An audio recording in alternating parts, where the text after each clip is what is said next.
All right, so we'll go ahead and get started here. First and foremost, appreciate everyone coming to our session. I know you have a lot of choices during these, and let me be the first to say you picked the best one. This is our sponsor session. I work for CGI. I promise I will not sell you anything yet, but this is from Copilot to Agent Native. This is essentially our story. What has it been like the last 3 or 4 years? What have we learned scaling AI in real software delivery? So who are we? I'm Heath Murphy. I'm a VP out of our Columbus office. Grew up a developer, grew up an architect. I like to keep the tools sharp, but these days they don't let me write code much anymore.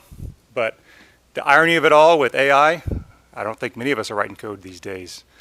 Todd? Hi, Todd Nussbaum. Similar to Heath, strong background in software development, 25 years here in the Columbus market. I also still keep the tools sharp, but not doing as much development as I used to. Heavily involved with our AI efforts across multiple different clients, as well as selling to new clients. So happy to be here to talk today. And this is the real brain trust, by the way. All right, so being a sponsor session, I'm obliged to tell you a little bit about CGI. So we are a top 5 IT and business consulting services firm. Show of hands, have you heard of CGI prior to coming in here? Okay, yeah, not bad. So we are known for the Eat, Sleep, Code t-shirts. Actually, I have one on under here. And if you've not been to our booth, swing by, grab one of the t-shirts. I was telling the team that we're going to have to change that to Eat, Sleep, AI, or maybe Eat, Sleep, Prompt. So could be a change coming next year. We'll see. So we are 94,000 consultants globally, about 600 in Ohio, 300 here in Central Ohio. We're known for, I like to say we're the .NET geeks around town. We also do quite a bit of Salesforce, but you name it, we're probably doing it somewhere across the globe. And big news for us, we're 50. So this is new this year. Companies don't just accidentally turn 50 years old. So obviously there's the whole business side of running a large company like we have, but there's also the culture side. So which brings me back to Stir Trek. I think in years past, or even this year, maybe attendance is down a little bit. And I'll say that we've been sponsoring for at least the last 10 years. As long as, and I've been coming ever since this thing came came about in 2010 or 2011. So as long as I'm here, we'll keep sponsoring. Days like this matter, and I think the culture and group we have here is important. So, all right, on to our agenda. So we've got a pretty packed agenda here. We're going to start out with AI, current situation, May 1st, 2026 at what time you got? 1:06 p.m. Because these things are changing by the hour, by the minute even, but I'll give you a current situation on what we're seeing and kind of where we are. Todd's going to talk about AI-assisted progression at CGI, kind of what we've been doing over the last 3 or 4 years, what are our teams using today, how do we get there, context thinking, the great role shift, and then lastly, in our crystal ball here, what do we see? Where do we see this industry going? And I'll start with our current situation. And I'll say this. So this is kind of framing this up for this conversation. It's a little doom and gloom here. Some questions that we should be asking ourselves. I promise at the end, I'll bring it back. We've got a solution. We've got an idea. We'll end on a positive note. But when we think about AI, are we racing to the bottom?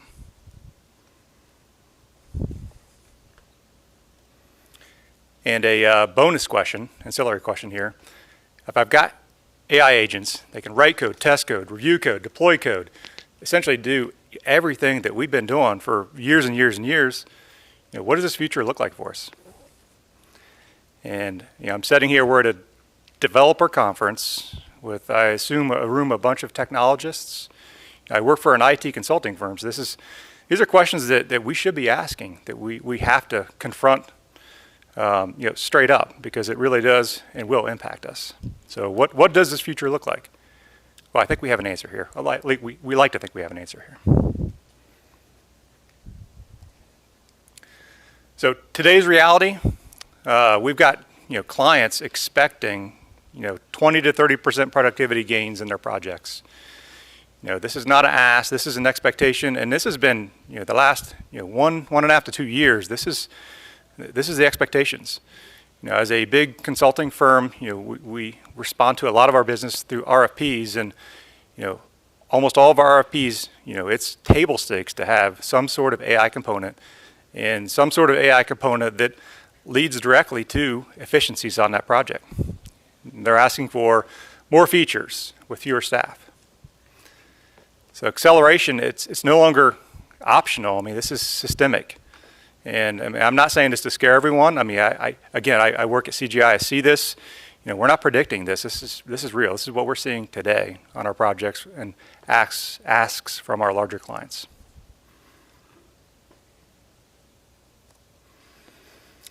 So when I look back, from tools to agents, it's been a bit of a history here for us, a little bit of a progression.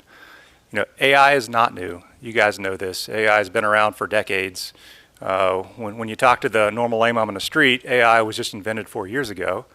That's entirely not true, but of course 4 years ago is when it's really had a big uplift. So, I'll go back, and 24 months is probably, maybe it's more like 3 years is when we first, or when our teams here at local in Central Ohio were doing manual engineering, writing code the old-fashioned way, I like to say. Maybe using some of the tools in Visual Studio, but good old-fashioned manual engineering. I'd say last year, again, maybe a year and a half ago, we really started leveraging copilots, agents, assistants, scaffolding. Not really agentic yet, but we had a couple of our larger projects dabbling kind of in this area. And today, we've got projects now that are like, I'll call them agent native teams, where everything, soup to nuts, is we're thinking in context thinking and agentic thinking. So that's where we are. That's the trend we've seen over the last 2 to 3 years. Todd?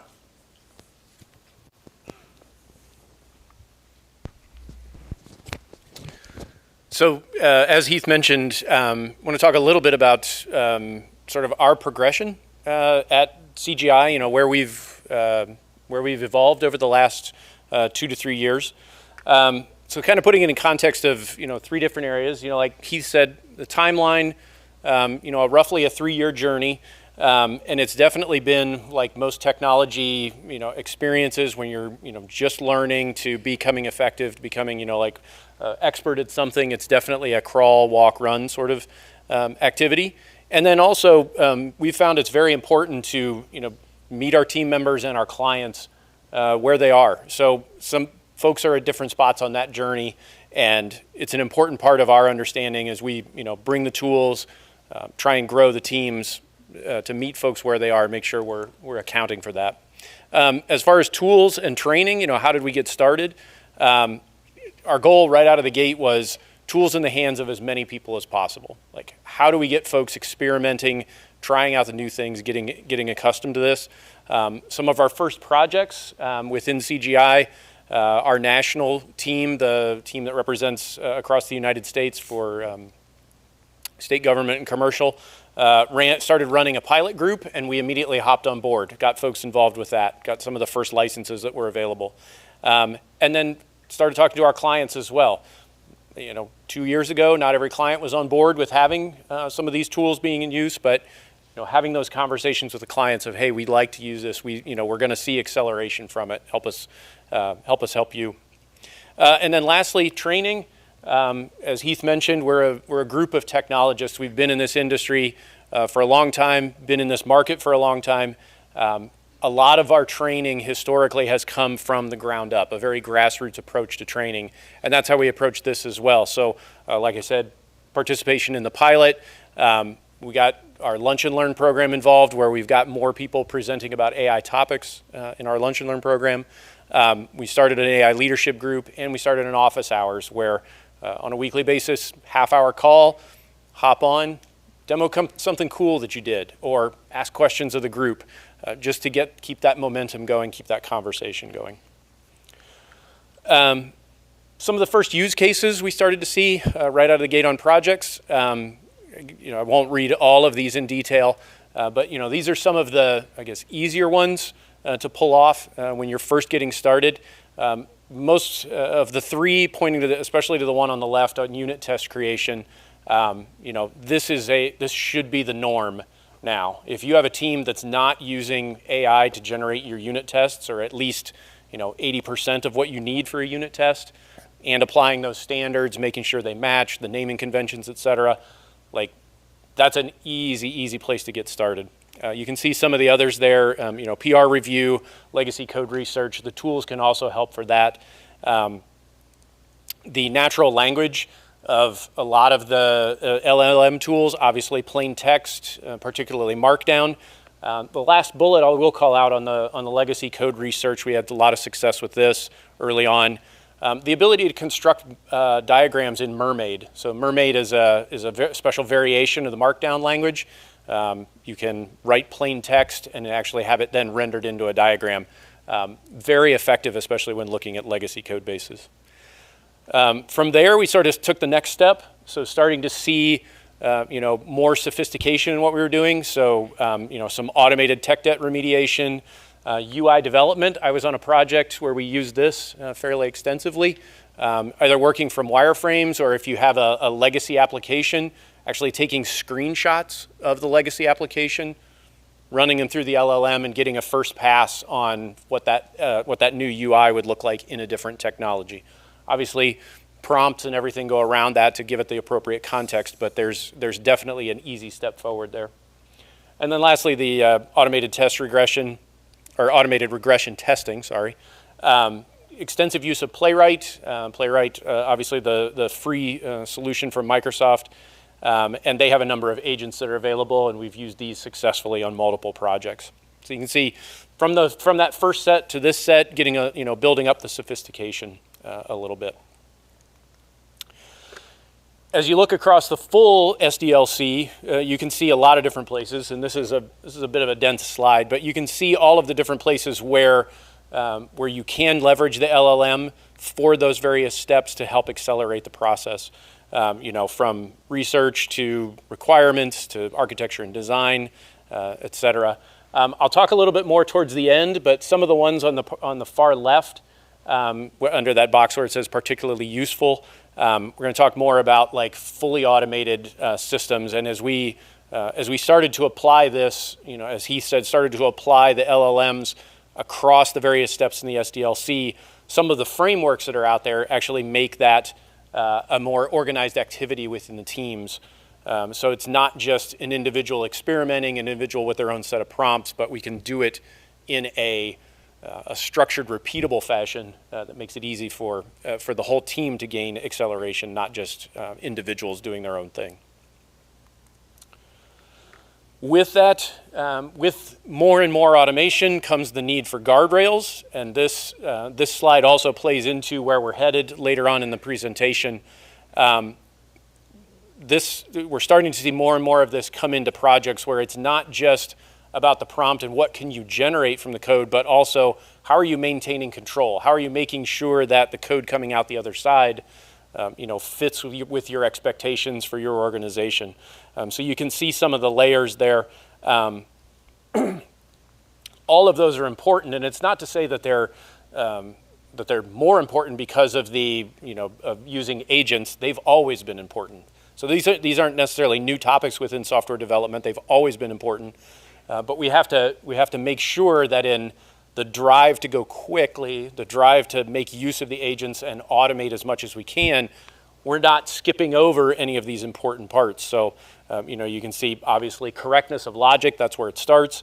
But some of our other things like security, reliability on the quality side, governance and oversight, et cetera, all of those topics are important, and as we go faster, we have to make sure that these layers are there as well. So humans are checking the code, or secondary agents are checking the code, checking the systems to make sure that we're not getting out of bounds as we attempt to go faster. Heath mentioned also context thinking, so a few thoughts on that topic. You can see this sort of progression from left to right of what we're seeing in the industry. So, you know, the path of the junior engineer and sort of the fingers on keyboard all the time, starting to decline. It's by, you know, again, meeting clients where they are, meeting our folks where they are. It's not gone by any stretch, and it'll never, I don't think it'll ever fully go away. But we're definitely seeing, you know, that drive to try and get more of the boilerplate, more of the, you know, the more basics, maybe simpler use cases implemented in a more automated fashion. Obviously then pushing us, you know, to the right-hand side where we're seeing more code generated by agents. You know, we're trying to get folks to think multiple levels up. So rather than, you know, maybe algorithm definition, we're talking about system design, we're talking about architecture, higher level thinking. Tagline at the bottom there, it's uncomfortable. But we're seeing it in the industry, and we have to be prepared for it, ready to shift. And then a little bit more just the definition of context thinking. You can see the definitions there. Context, obviously, the stuff at the bottom is probably what we're familiar with. This is what keeps the LLM on task.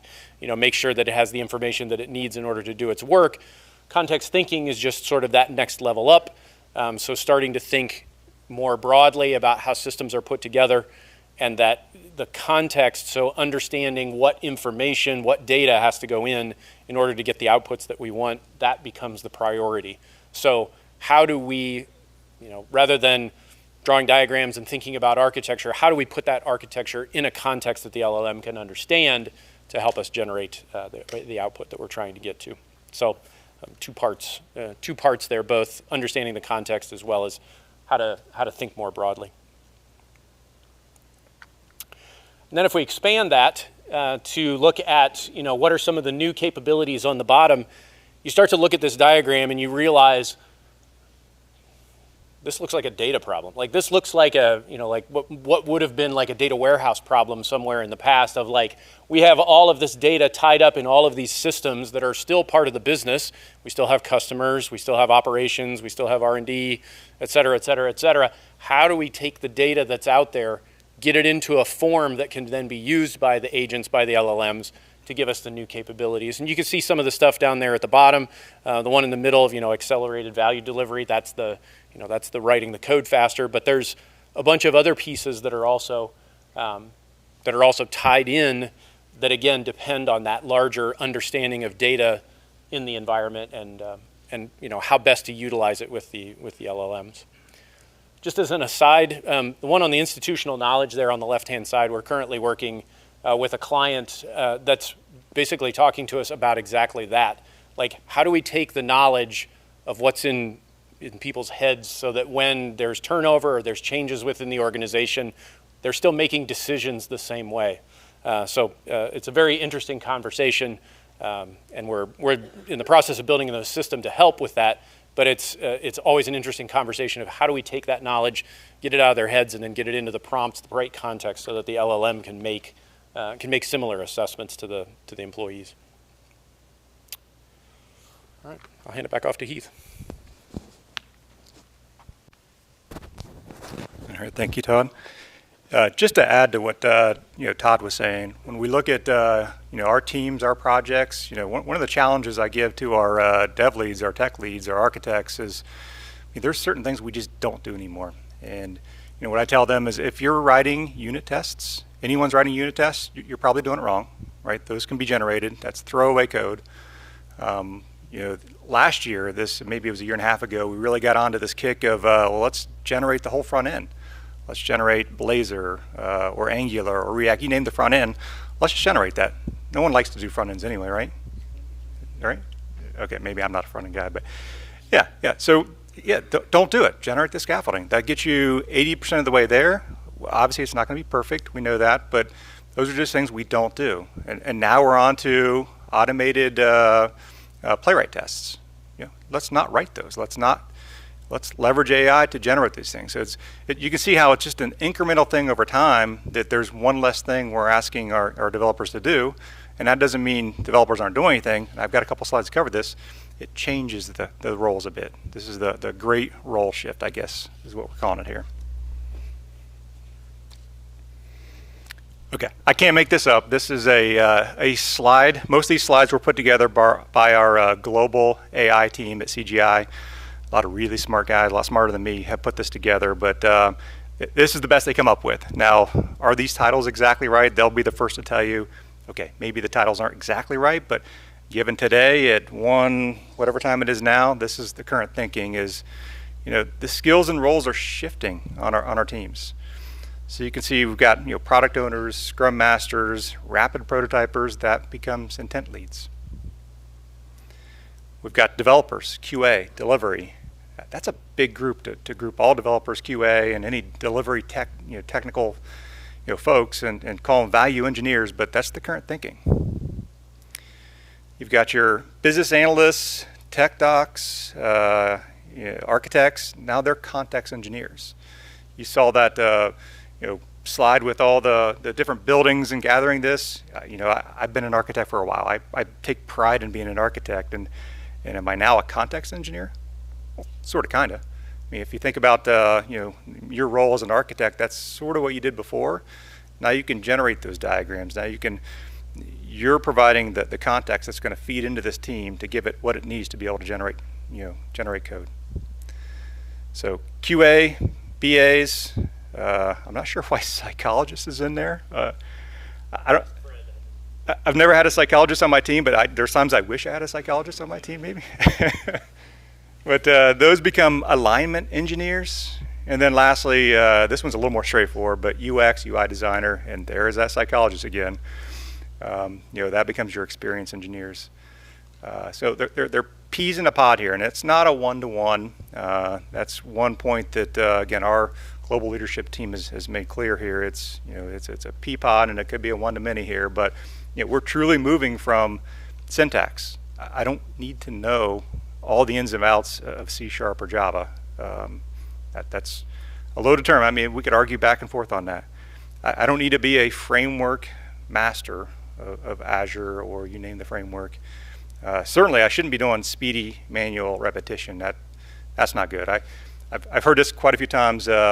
Initially, when we get teams to start to leverage some of these tools, you get the senior devs that say, well, I can just write this code myself, be done with it quicker than this thing's going to, prompting it, getting it out there. And yeah, you can, but look at the bigger picture. I'm not asking you to do that once. I'm asking you to do it across multiple features, maybe even multiple projects.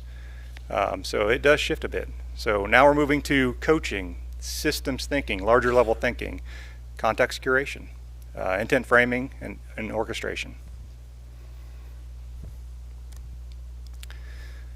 Okay, very real example here.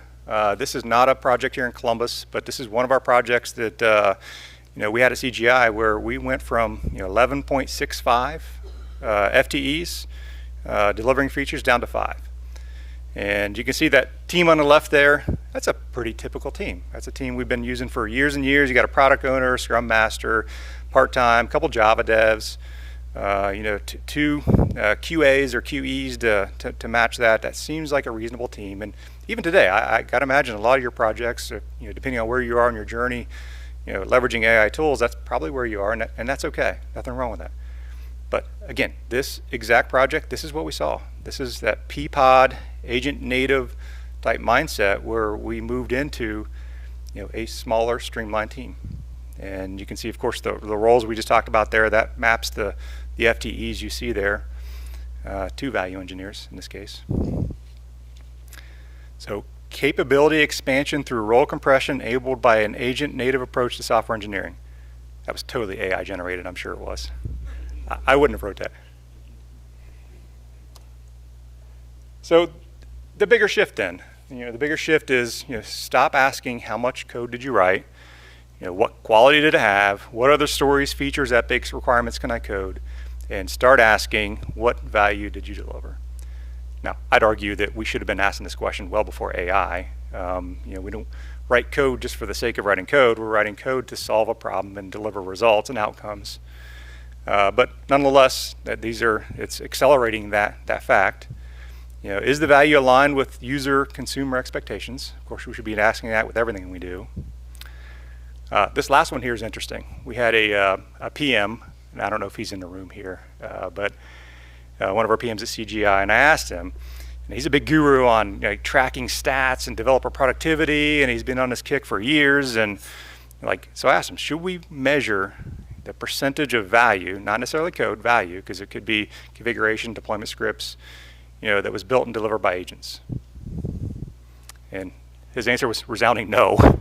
And I agree with him. We shouldn't. That's the same akin to saying, well, let's measure the amount of lines of code a developer put out. And so no, the answer was no. But again, these are the things that we should start considering and understanding, and that things are shifting this way. Okay, so I promise I wouldn't sell you too much, but this is legit where we are helping clients now that are early in their journey. These are enterprise level clients, but even mid-business. What does it take to become an agent native organization? Because it's more than just let's buy a bunch of licenses and give it to your devs and yeehaw, let's shoot from the hips and get this thing moving.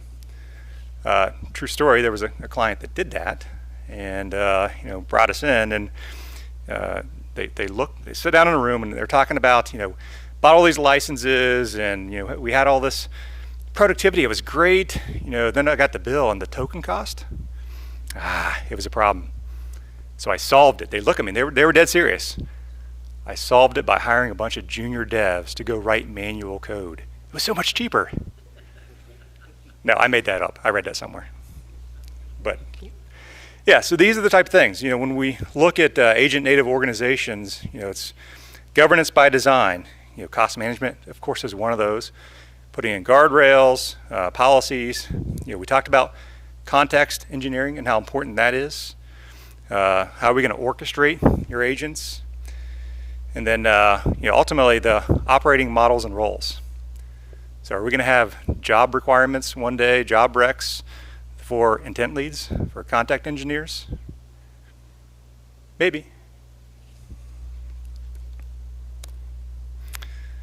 So back, kind of bringing this full circle here, do smaller agent native teams shrink the top line? More doom and gloom. And our answer is no. This is not a race to the bottom, because we're seeing this. We're getting ready for something wonderful. And I'm actually not sure what that black thing is there. Maybe it's a GPU? Probably Space Odyssey, yeah. You guys want to see what the wonderful thing is? The answer to everything? A Cambrian explosion. I like this slide. It's kind of fun. There's a lot going on here, but if you're familiar with the Cambrian explosions, the explosion of life after the whole extinction event, and so joking aside, I mean, this is the reality: is that the pace of business is increasing. It is increasing threefold, fourfold, fivefold. So does this mean we're all going to lose our jobs and developers are not important? That's not true at all. What's going to happen is, if you're a business and you're running 3 or 4 or 5, it doesn't matter, it's arbitrary, but however number of projects you're running through your enterprise, and your folks are tapped out, well, these tools are going to enable you to do double that. And I'd say it's not just doing double that, you need to, or you're going to be left in the dust. Your competitors will be, they're going to be running all these projects. So, I mean, this is going to be, in fact, I think we're going to be in more demand, as technologists, as these things pick up. There's a bit of a lag, I'd say now, in adoption of these tools and understanding this, but AI is not going anywhere. I'm fully convinced of that. It's the wave of the future, and I think this Cambrian explosion is certainly headed our way, very soon. All right. So it's not 1:30. What time is it? 1:22. 1:22. All right. Yeah. So we have to wait 8 minutes to figure out what happens at 1:30. Should we sing happy birthday to CBS?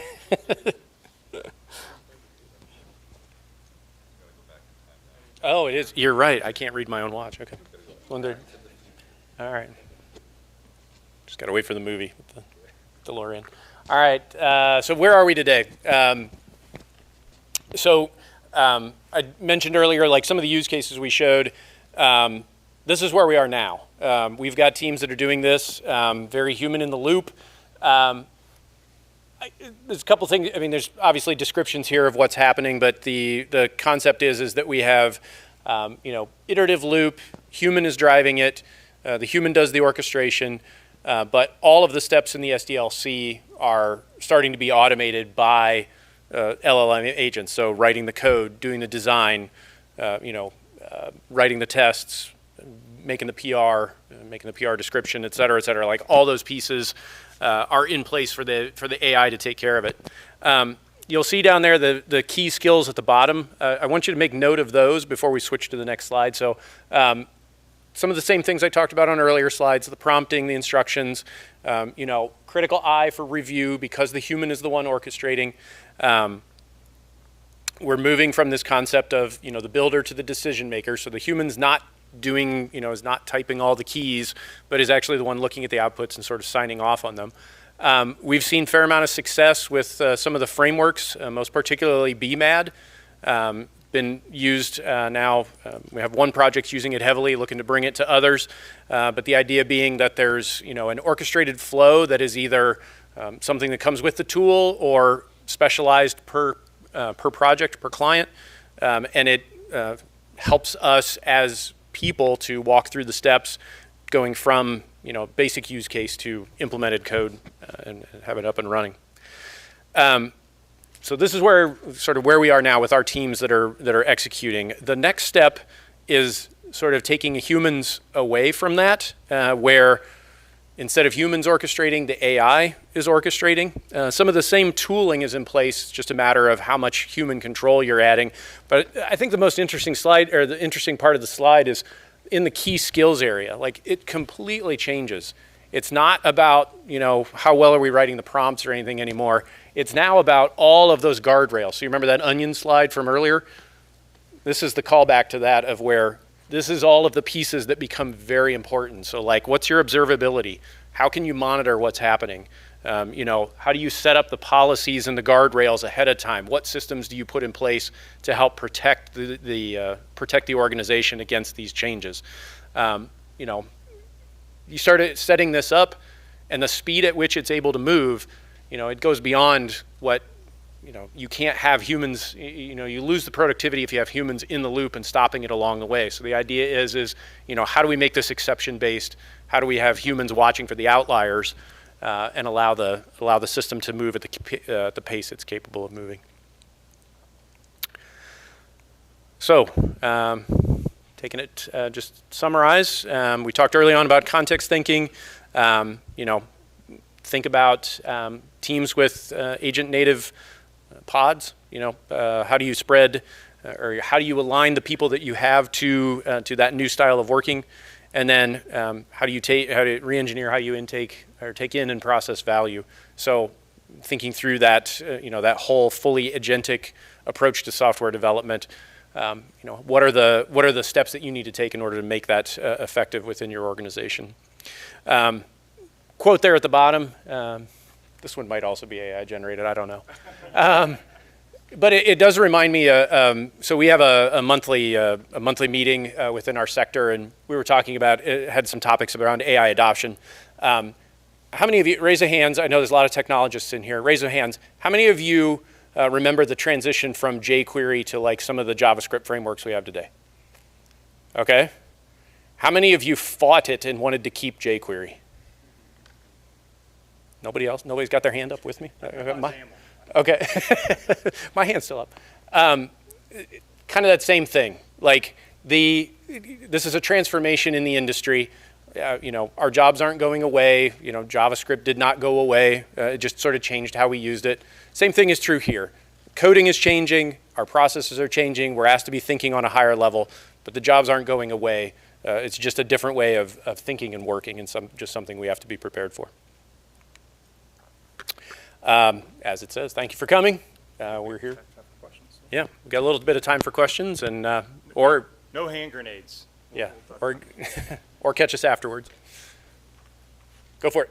If AI is doing all of the work, how do you ensure that it's not making false assumptions? Like, you're putting guardrails in, but it's still making a lot of assumptions under the sea that if you're just on the loop, how are you making sure that those aren't? Yeah, it is a concern for sure. This comes down to the quality of your governance, really, and I think this human on the loop is relatively new in the industry, and I think there's still a lot of learning that has to happen there about what's the right way to govern without slowing down the process too much. Obviously, we can slow it way down, and we can add hours of human review between each step, et cetera, et cetera. But the goal of that approach with human on the loop is that you delegate that governance, but it requires a lot of thought and input to how do you align the boundaries correctly without slowing things down.